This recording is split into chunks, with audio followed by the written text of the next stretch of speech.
lost in your eyes, under your spell. Oh, it's like we've always known it. Even though it's new, I can already tell. Oh, that this feeling is taking over us. Can we take our time? I wanna savor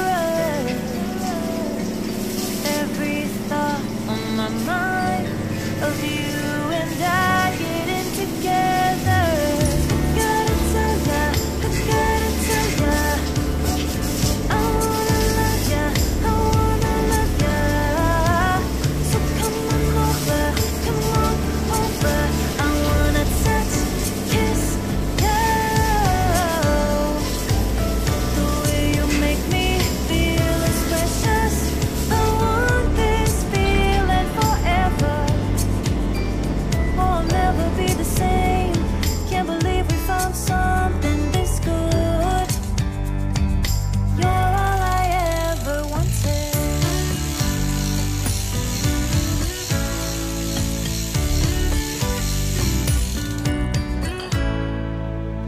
I can't believe we started our friends. Oh, it's like we were meant to be lovers. All I wanna do is feel you on my skin. Oh, let this feeling take me over us.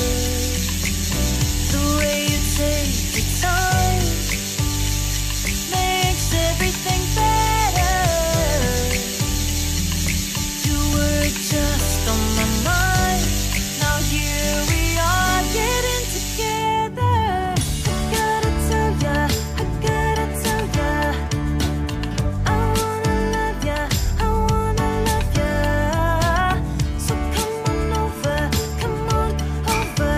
I wanna touch, kiss you. The way you make me feel is precious. I want this feeling forever.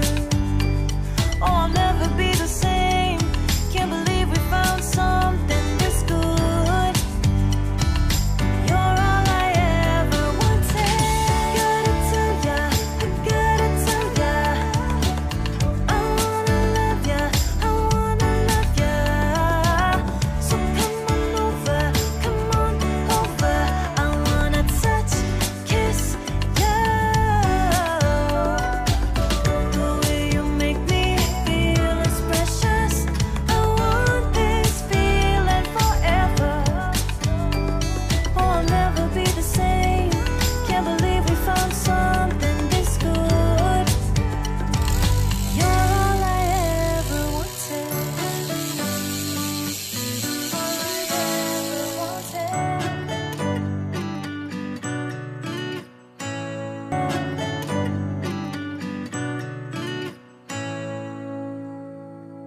So, hello guys! What's up, what's up? This is Kiana's vlog. So, ang gagawin natin today ay papakita natin kung paano magkabit ng cleat shoes. Ayan. Yung inilalagay sa sapatos ng cleats cycling shoes. So, ito, actually, ay, iyok, ang dumi pa. Ito is nilalagay dito sa cycling cleat shoes. Pag wala ka nito, pag wala ka nitong cycling cleat shoes na to, pwede kang mag-rubber shoes, pwede kang gumamit ng ibang shoes, pero iba yung takbuhan pag meron ka na nito, guys. Matatawag mo na isa ka ng cyclist pag may cleat shoes ka na. So, ito guys, ito nilalagay yan dito para sumiksik siya doon sa pedal cleat shoes. Hindi ko lang tawag doon. Basta pedal cleat shoes siya.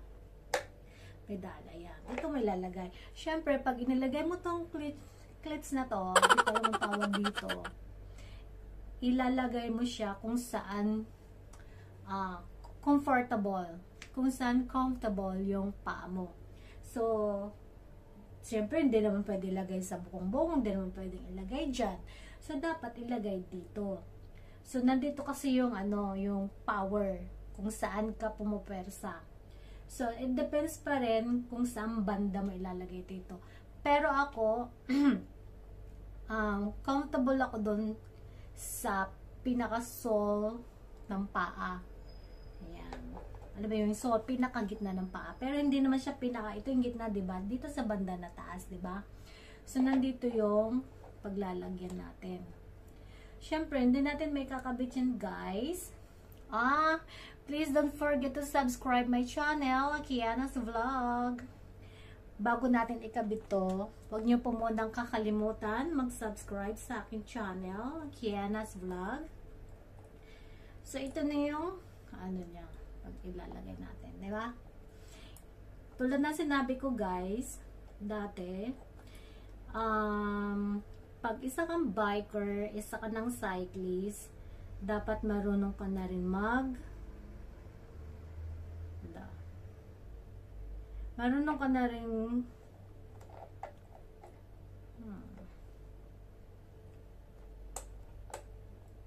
yan, medyo mahirap lang mag-shoot.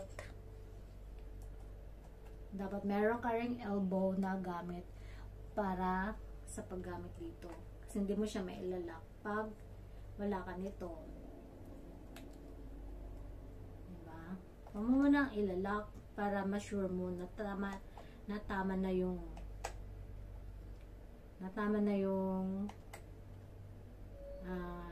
nalagay mo. Tapos, try natin kung nasa tamang pwesto na siya. Ayan, guys.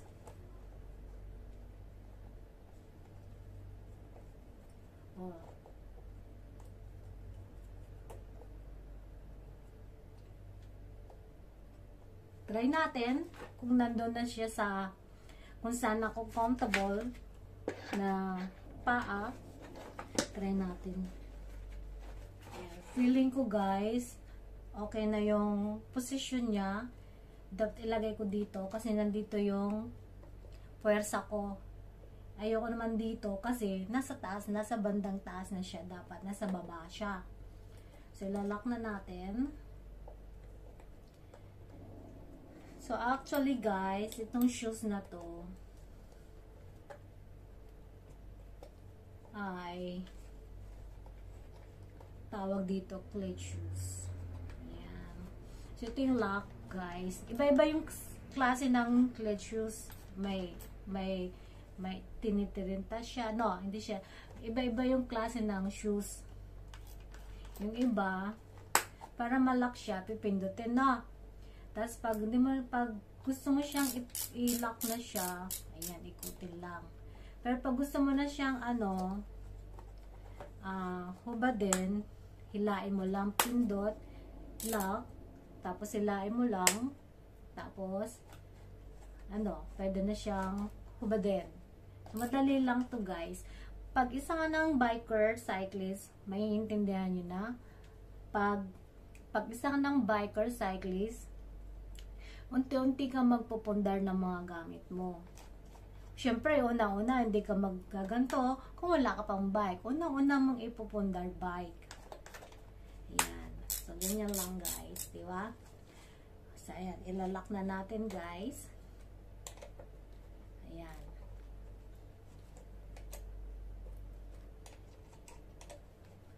Pag hindi ka pa marunong mag-cleats, alam nyo ba kung nangyayari? Natutumba. Twice na akong natumba nung nagtitraining pa lang ako paano siya isuot doon sa pedal, and then nung nakaraan natumba ako dahil na out of balance ako, tapos wala na akong nagawa kundi gumano na lang ako, tapos natanggal na lang siya.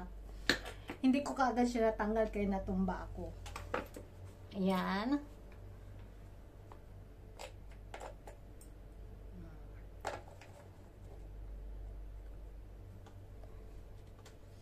Madali lang to, guys, gamitin pag marunong ka na. Pero kadalasan nakakalimot. Ay, ba? nakakalimot na naka-cleat shoes sila. Kaya bago ka magpreno, i-dismount mo muna. Kasi pag nakalimutan mong may cleat shoes ka, hindi ka makakababa. Hindi mo siya matatanggal kaagad, matutumba ka na. So dapat lagi mong iisipin na naka-cleat shoes ka, paano mo siya tanggalin, pag-aralan kung paano siya tanggalin, at pag-aralan kung paano siya isusot sa pedal.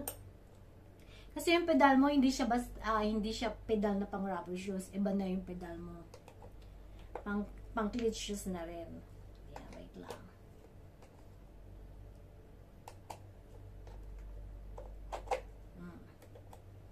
So, ilalak na natin.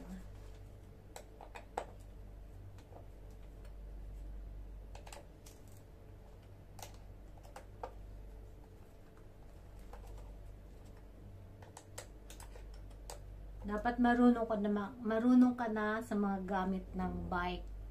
Dapat yung bike mo, pag aalis ka, check mo yung bike, kung okay yung hangin niya, kung flat, or malambot yung gulong mo. And then, bago kayo mag-bike sa gabi or anong oras yun, laging i-check ang brake, yung gulong, tapos i-check kung may bit-bit ka, may dala kang extra na tube, extra na mga gamit para sa bike. And huwag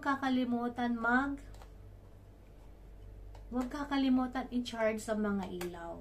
Naka-charge man siya o hindi, pero pag ginamit mo, laging i-charge yung bike kasi hindi mo alam, baka malayo mapuntahan nyo or kung saan man yung mapuntahan nyo. Laging i-check lahat ng gamit sa bike. So, yan na nga. Tapos na, guys. Dadan! Yan na. So, mamaya, magbabike na kami. O, diba? May shoes na. Thank you sa shoes. So, update ko kayo ulit mamaya kung paano siya gamitin yung cleat shoes na yan. Okay? Thank you for watching, guys. Mama.